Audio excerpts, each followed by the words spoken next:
শ্রীলঙ্কার উপকূলে অজ্ঞাত হামলায় ডুবে গেছে একটি ইরানি জাহাজ।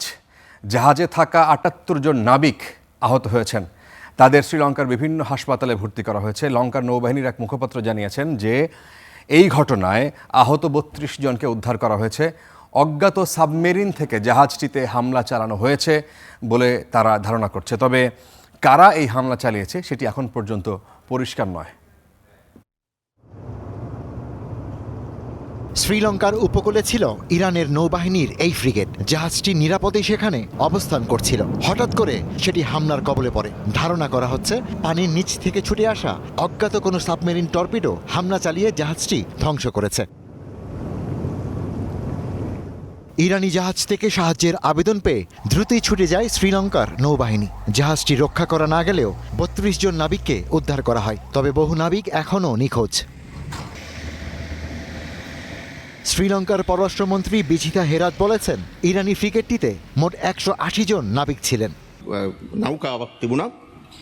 আজ সকালে নৌবাহিনী এবং কোস্টগার্ড ইরানি নৌবাহিনীর জাহাজ IRIS ডেনা থেকে একটি বিপদ সংকেত পান। উদ্ধারের পর আহত নাবিকদের শ্রীলঙ্কার দক্ষিণে একটি হাসপাতালে নেওয়া হয়েছে।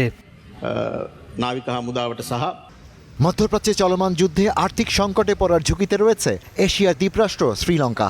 পার্লামেন্টে দেয়া এক ভাষণে প্রেসিডেন্ট অনুরা কুমারা দিশানায়েকে বলেন, করোনার পর আবারও ঝুঁকির মুখে লঙ্কার পর্যটন নির্ভর অর্থনীতি। মধ্যপ্রাচ্যে রণতরী পাঠাচ্ছে ফ্রান্স। ফ্রান্সের বিমানবাহী রণতরী চার্লস দ্য গেল ভূমধ্যসাগরের উদ্দেশ্যে রওনা হয়েছে। পারমাণবিক জ্বালানিতে চলা ২৬১ মিটার লম্বা এই রণতরীটি ৩০টি রাফায়েল বিমান ধারণে সক্ষম। এটির নাবিক সংখ্যা ২,০০০। চলমান যুদ্ধের জন্য ইরানকে দায়ী করে প্রেসিডেন্ট ম্যাক্রন বলেছেন, কৌশলগত সমর্থনের অংশ হিসেবেই এই রণতরী পাঠাচ্ছে ফ্রান্স।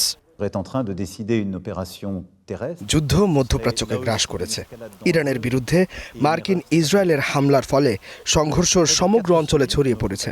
এই অস্থিতিশীল পরিস্থিতি এবং সামনের দিনগুলোর অনিশ্চয়তার মুখে আমি বিমানবাহী রণতরী চার্লস দ্য গল এর সঙ্গে থাকা যুদ্ধবিমান ও ফ্রিগেট এসকর্টকে ভূমধ্যসাগরের উদ্দেশ্যে রওনা হওয়ার নির্দেশ দিয়েছি। এদিকে সাইপ্রাসে 2টি ফ্রিগেট পাঠিয়েছে গ্রিস। ইউরোপীয় মিত্রদের পক্ষে আঞ্চলিক প্রতিরক্ষা জোরদারের অংশ হিসেবে ফ্রিগেট 2টি পাঠানো হয়েছে। সাইপ্রাসে ব্রিটিশ বিমান ঘাঁটির কাছে কিমন ও সারা নামের ফ্রিগেট 2টি অবস্থান নিয়েছে। দ্বীপটিতে 4টি F-16 যুদ্ধবিমানও পাঠিয়েছে Greece. Ishtiaq Hossain, star news.